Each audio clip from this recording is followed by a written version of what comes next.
दोस्तों नमस्कार।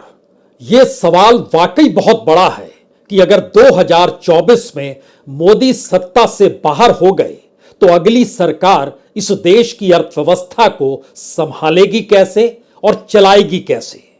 क्योंकि मोदी सत्ता के काल में इस देश के जो भी आंकड़े देश के भीतर रखे जाते हैं या फिर अंतर्राष्ट्रीय तौर पर आईएमएफ और वर्ल्ड बैंक को दिए भी जाते हैं, उसकी बेसलाइन सरकार ने तय की है।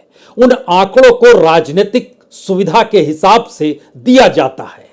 भारत की ग्रोथ रेट हो, भारत का बाजार हो, भारत के डेवलपमेंट का सवाल हो, भारत के इंफ्रास्ट्रक्चर का सवाल हो, लेकिन इन सब से हटकर भारत के मानव संसाधनों का जो सवाल होगा, यानी लोगों का सवाल, उनकी जिंदगी इस दौर में जिस तरीके की है और जो उपलब्धियां सरकार लगातार बता रही है, अगर उसमें जमीन आसमान का अंतर है तो यह सवाल तो जरूर गूंजेगा कि वाकई अगली सरकार के सामने चुनौती बहुत बड़ी होगी।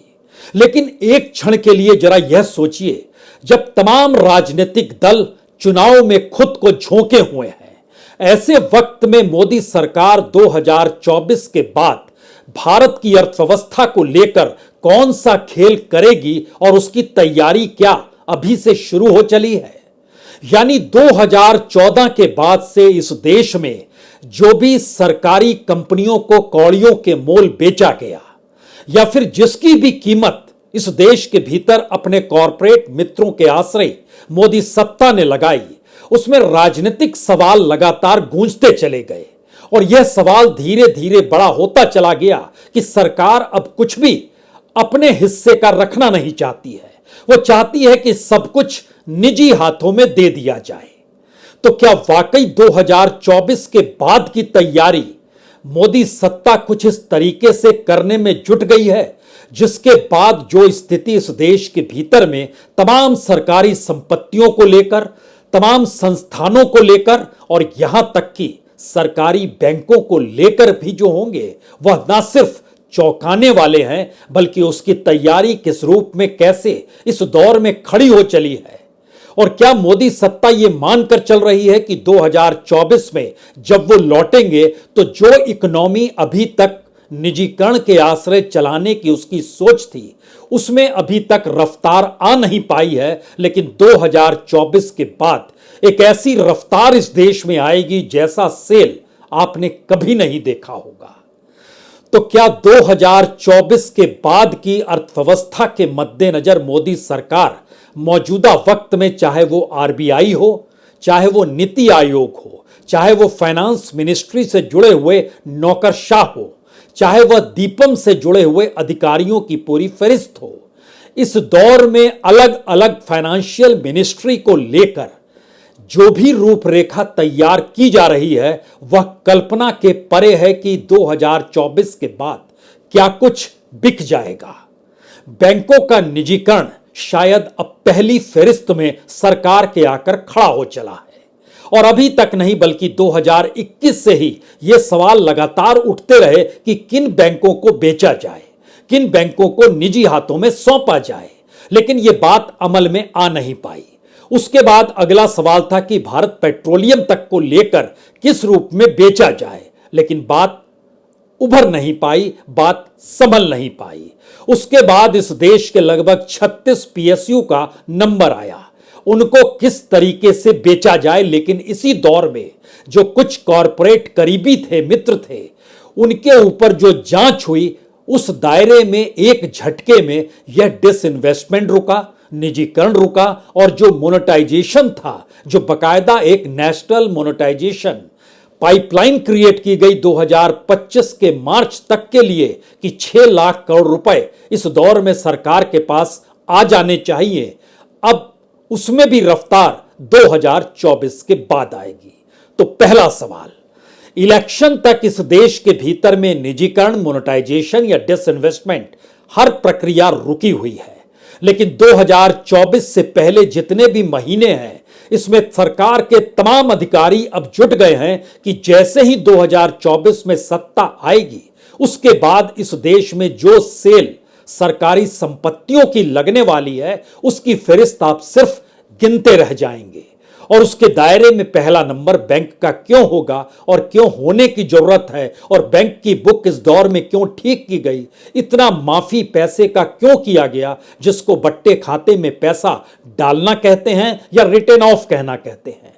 इन सारे दस्तावेजों के मद्देनजर हमें लगता है कि आज एक एक पन्ने को जरा समझने की कोशिश कीजिए।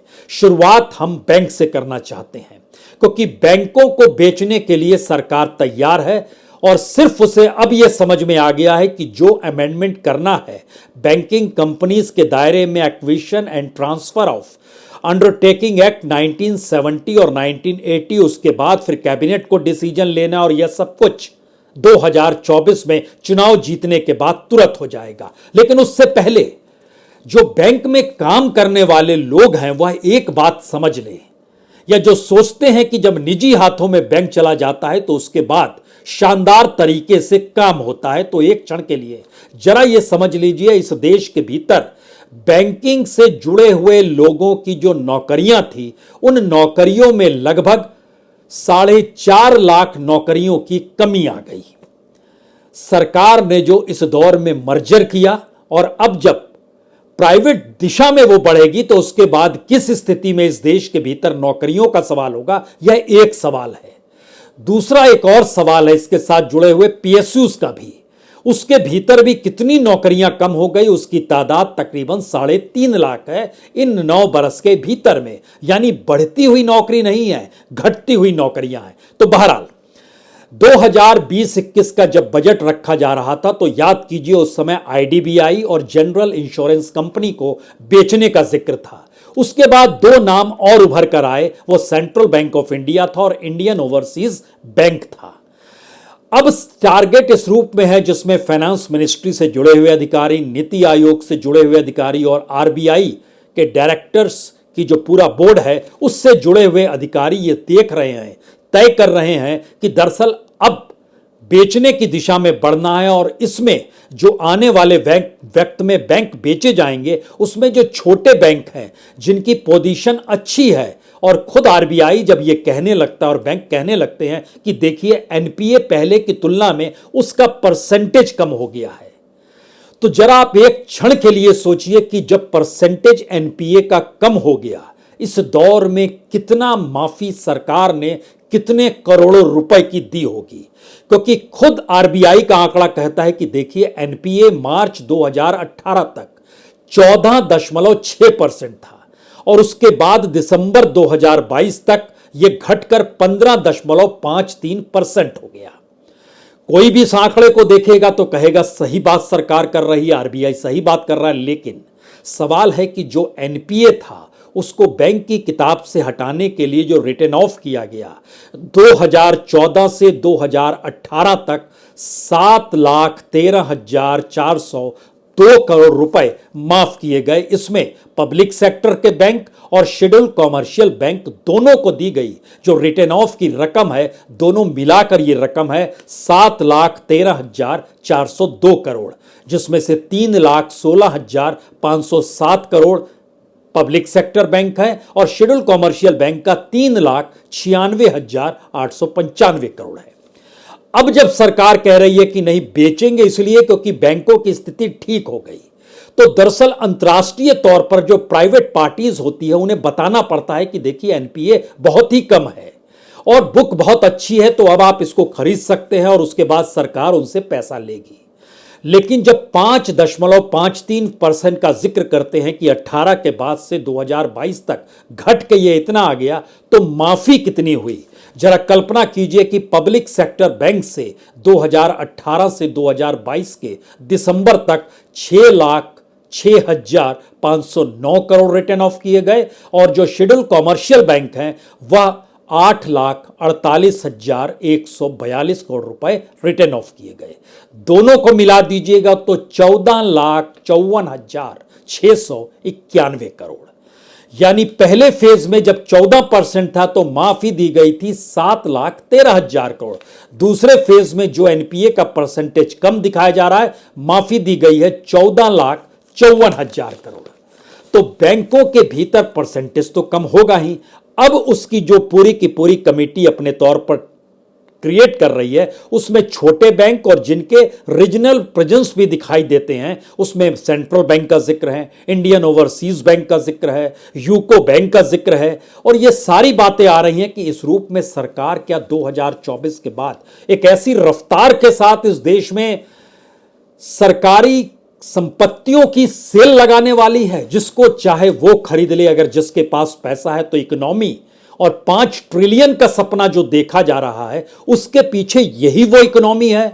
तो मसला सिर्फ बैंक तक नहीं रुकता है, यह मसला उसके बाद चला जाता है दीपम के पास। दीपम यानी department of investment and public asset management, जिसके पास ऐसी ऐसी कंपनियों की फहरिस्त पड़ी हुई है जिसके भीतर में किसको किस रूप में सेल करना है, डिसइन्वेस्टमेंट करना है, किसका मोनेटाइजेशन होना है, किसका ऑफर फॉर सेल करना है, किसका स्ट्रेटेजिक सेल करना है। और ये सारी चीजें जिस रूप में बढ़ेंगी, उसकी पूरी फाइल इस दौर में तैयार हो रही है। तो एक क्षण के लिए जरा यह सोचिए, जब कांग्रेस जिक्र अडानीज का करती है, कॉरपोरेट मित्रों का करती है, और इसका जिक्र करती है कि सरकार कैसे उनको कौड़ियों के मोल अपने मित्रों को इस रूप में रकम में बेचती चली जा रही है, इसको वो पॉलिटिकल तौर पर लेती है। और इस बात का जिक्र राहुल गांधी कर गए, सत्ता में आए तो सबकी फाइल खुलेगी।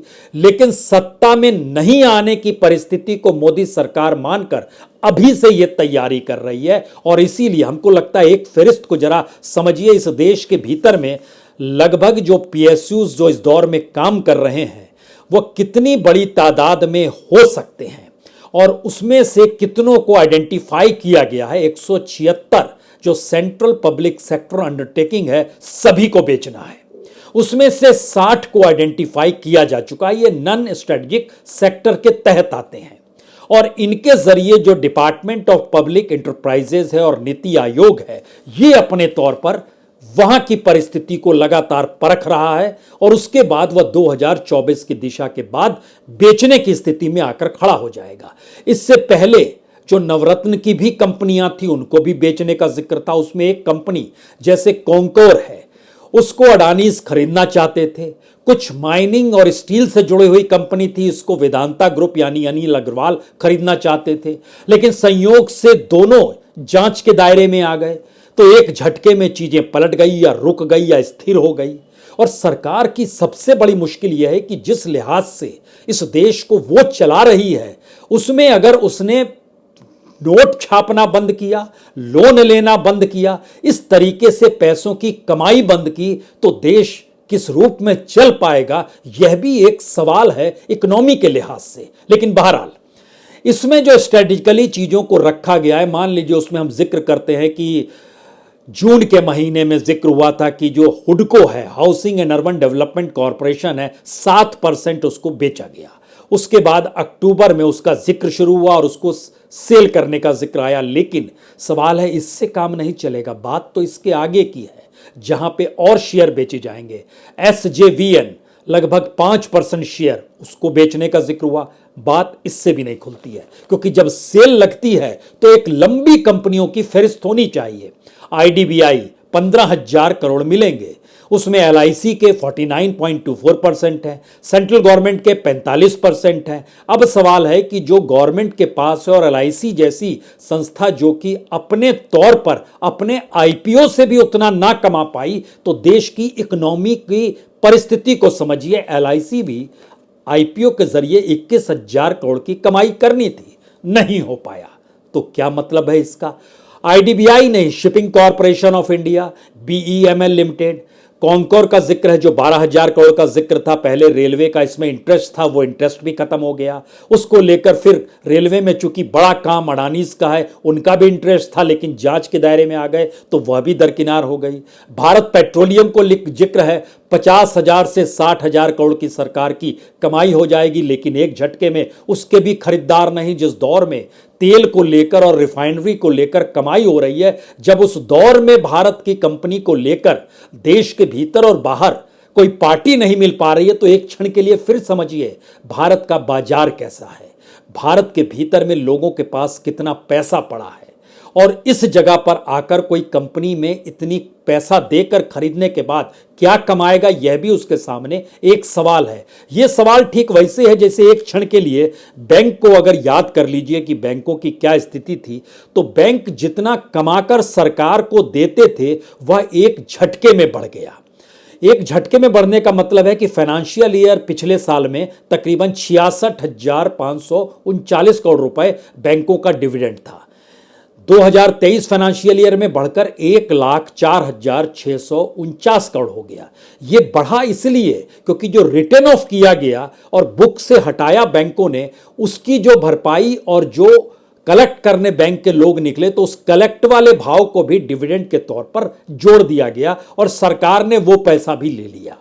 पैसा सरकार को कहीं ज्यादा चाहिए, इस देश के एक आम गरीब से ज्यादा पैसा सरकार को चाहिए, क्योंकि सरकार ने इस दौर में जितनी चीजें पाल रखी हैं उसको चलाना उसके लिए मुश्किल होता चला जा रहा है।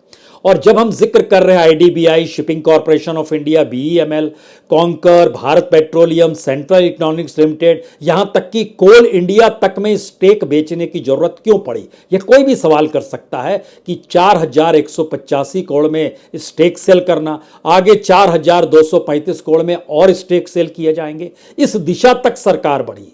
बाल्को में उसके स्टेक सेल करने की बात आई।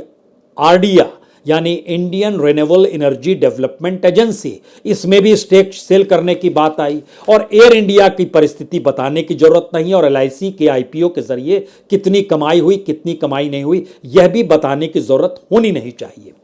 दीपम के पास यानी department of investment and public asset management के पास 30 से ज्यादा केसेस पड़े हुए हैं, जिसमें उसको 2024 के बाद सबको सेल में ले जाना है। उसमें 14 केसेस अलग अलग स्टेजेस पे पड़े हुए हैं, और ये वो तमाम चीजें हैं जो इस देश के भीतर में नेशनल मोनेटाइजेशन पाइपलाइन जो थी उससे हटकर है। और वह भी अगर टारगेट पूरा नहीं कर पा रहे हैं तो जरा कल्पना कीजिए कि 2024 का चुनाव बीतते ही जो सरकार की कमाई मोनेटाइजेशन से इस देश के 18 डिपार्टमेंट, जिसमें सड़क भी है और रेलवे भी आता है और पोर्ट्स भी आते हैं और हवाई अड्डे भी आते हैं और कम्युनिकेशन भी आता है, इन तमाम जगहों से जो कमाई सरकार को चाहिए वो 6 लाख करोड़ की 2025 तक की कमाई थी। लेकिन कमाई अभी तक हुई कितने, जो 2021 से शुरू हुई 2,29,000 करोड़ की कमाई सरकार कर चुकी है। इसका मतलब बहुत साफ है कि 3.25 लाख करोड़ से ज्यादा अभी और कमाना है, और यह रफ्तार 2024 और 2025 के बीच ही होनी है। तो इस रूप में सरकार अपने अधिकारियों को लगा चुकी है, क्योंकि जो मोनेटाइजेशन प्लान था उसमें 2021-22 में 1 लाख करोड़ से कुछ कम कमाई हो पाई। 22-23 में टारगेट 1,62,000 करोड़ का था, तो 1,30,000 करोड़ रुपए की कमाई हो पाई। अब इस बरस टारगेट 1,80,000 करोड़ के लगभग का है। जो कमाई कैसे पूरी होगी, इलेक्शन की वजह से नहीं होगी, वह भी शिफ्ट कर जाएगी। जब सारी चीजें शिफ्ट कर जाएंगी तो कोई भी एक सवाल पूछ सकता है कि इकोनॉमी अलग है, इलेक्शन अलग है, दोनों जुड़ क्यों जाते हैं। तो दरअसल जो मोनेटाइजेशन के एवज में पैसा देते हैं या जो प्राइवेटाइजेशन के एवज में पैसा देते हैं, वही लोग तो पॉलिटिकल फंडिंग करते हैं, और पॉलिटिकल फंडिंग की जरूरत इस दौर में कहीं ज्यादा है। तो पैसा वहां शिफ्ट करें या इस दौर में पैसा लेकर यहां खरीदें। तो इंटरनली कुछ अधिकारियों से जब बातचीत कीजिए, वो कहते हैं कि दरअसल इस दौर में जो बड़े कॉरपोरेट, बड़े व्यापारी, बड़े बिजनेस पर्सन जो भारत की सरकारी कंपनियों को खरीदेंगे, जिसको बेचा जाएगा, जिस पे काम इस देश के भीतर चल रहा है, उससे पहले जितनी रकम पॉलिटिकल फंडिंग के तौर पर आएगी उतनी रकम उसमें माइनस कर दी जाएगी, क्योंकि वो तय तो सरकार को करना है, कैबिनेट को डिसीजन लेना है, मोहर लगा देनी और देश के सामने ले जाना और बता देना है कि देखिए ये काम हुआ है, फिर इसमें दिक्कत क्या होगी, कोई दिक्कत नहीं होगी। तो यह इकोनॉमी पॉलिटिकल इकोनॉमी से जुड़कर इस देश के चुनावों के आसरे चल रही है, और विपक्ष चुनाव में खोया हुआ है। उसे लग रहा है वो सत्ता में आ जाएंगे, और इधर तैयारी इस बात की है कि सत्ता में तो हम आ ही जाएंगे, उसके बाद इस देश को चलाने के लिए पैसा चाहिए। तो इस देश के भीतर अभी से नहीं, नेहरू काल से ही जो इस देश में खून पसीने से सींचकर लोगों ने जो पब्लिक सेक्टर को क्रिएट किया, क्यों नहीं उसको भी बेच दिया जाए। हालांकि विरोध के स्तर पर सरकार की रिपोर्ट बताती है कि 5 तरह के विरोध हैं। कर्मचारी विरोध करते हैं, यूनियन विरोध करती है, पॉलिटिशियन विरोध करते हैं, जो उसमें पैसा लगाए हुए होते हैं वह भी विरोध करते हैं, और सरकार कहती है दरअसल इतने ना स्टेक होल्डर्स हैं कि बेच पाना मुश्किल है, इसीलिए हम टारगेट कंप्लीट नहीं कर पाते। और 2020 में देखिए हमने डिसइन्वेस्टमेंट का टारगेट 2,10,000 करोड़ रखा था, लेकिन पैसा कितना आया? सिर्फ 16% पैसा आ पाया। क्यों? क्योंकि तमाम स्टेक होल्डर्स भिड़ गए। तो स्टेक होल्डर्स भिड़ जाते हैं, इस वजह से चीजें होती हैं, या इस देश की इकोनॉमी को बैलेंस किए हुए, समाज को बैलेंस किए हुए जो पब्लिक सेक्टर काम कर रहा था वह एक झटके में मोदी काल में 2014 के बाद से स्थितियां नाजुक हो गई। क्योंकि पीएसयूज में 2014 का आंकड़ा बतलाता है कि 17,30,000 लोग काम कर रहे थे। 2023 का आंकड़ा बतलाता है कि पीएसयूज में ये घटकर तकरीबन 12.5 लाख हो गए, यानी लगभग 5 लाख के लगभग कुछ कमी आ गई। ये रफ्तार है नौकरियों को जाने की, या उसको जब आप सेल कर देते हैं तो उसके बाद? तो जरा कल्पना कीजिए कि जो सेंट्रल पब्लिक सेक्टर अंडरटेकिंग 176 हैं जिसको बेचा जाना है, और उसमें से मान लीजिए 60 को आइडेंटिफाई किया जा चुका है, तो इसको भी जब सेल किया जाएगा तो एवरेज इसके भीतर में से भी तकरीबन 90,000 से 1.5 लाख के बीच में लोगों का काम छिन जाएगा। तो फिर सरकार क्या पैसा कमाने के लिए है और उस कमाए हुए पैसे से अपने आप को चलाने के लिए है? और क्या यह सेल जब खुलेगी 2024 के चुनाव के बाद तो इस देश के भीतर में मुश्किल भी आएगी क्या? क्योंकि अलग अलग राज्यों में भी केंद्र सरकार की जो यूनिटें हैं, यानी भारत सरकार की जो यूनिटें हैं, यानी जो पब्लिक सेक्टर में आता है, मान लीजिए उसमें एक्सपोर्ट क्रेडिट गारंटी काउंसिल के स्टेक बेचने का सवाल आ जाए, या फिर NINL स्टील प्लांट जो उड़ीसा में है उसको डिपार्टमेंट ऑफ पब्लिक एंटरप्राइजेज और नीति आयोग भिड़ा रहा है कि दरअसल इसको कैसे सेल किया जाए। जो ब्लूमबर्ग की एक कैलकुलेशन निकल कर आती है कि वो तुरंत में 24 का चुनाव खत्म होते ही 1 लाख करोड़ से ज्यादा की सेल हो जाएगी। मैसेज क्या है? मैसेज बहुत साफ है। 2 धाराएं देश के सामने खड़ी होकर चल पड़ी है। मौजूदा वक्त में इस देश की इकोनॉमी से जो खिलवाड़ बीते 9 बरस में हुआ है, उसी इकोनॉमी को संभाले रखने के लिए और 5 ट्रिलियन बनाने का सपना पालकर कॉरपोरेट के आश्रय पूंजी और नेटवर्थ को बढ़ाना, उसके जरिए इस देश की सार्वजनिक उपक्रमों को सेल कर देना और प्राइवेट सेक्टर की इकोनॉमी को देश की हिस्सेदारी से जोड़कर अपने ग्रोथ को बतलाना, एक आइडिया ये है। दूसरा है कि इस देश के भीतर में जितनी बड़ी तादाद में लोग रहते हैं, उनकी जो माली आर्थिक हालात हैं, उन हालातों को समझना और उन हालातों से उनकी जरूरतों की पूर्ति करने के लिए सरकार अपने जिम्मे और ज्यादा कंपनियों को ले और इस तरीके से चीजों को करे जिससे इस देश में रोजगार पैदा हो और लोगों को मुफ्त में कुछ देने की जरूरत नहीं पड़े, बल्कि वो अपने पैरों पर अपने काम के जरिए खड़े हों। और जब वो खुद अपने पैरों पर खड़े होंगे तो ये देश भी खड़ा हो जाएगा अपने पैरों पर।